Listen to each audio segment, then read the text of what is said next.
A UC section is a universal column. It is quite often referred to as an H section, and you can clearly see why. Now, UC sections are described by two parameters. First one being the depth, which is 152 millimeters for this beam, and the second one being the amount of kilograms per meter, which is 23. And this beam, the 152 UC23, is one of the most often used beams.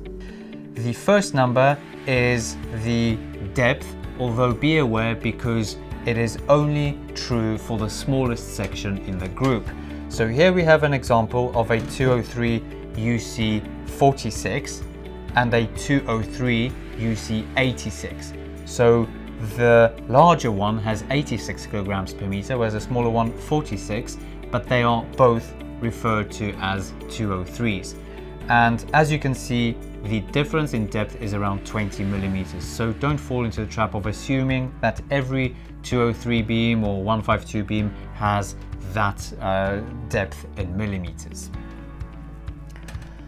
UC columns are often referred to as H sections. You can clearly see why.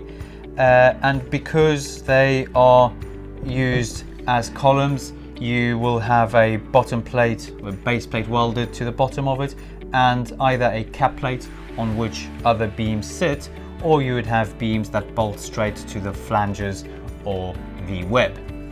UC sections are sometimes used as load-bearing beams, normally in confined spaces, so either basement and loft, where the clearance is crucial.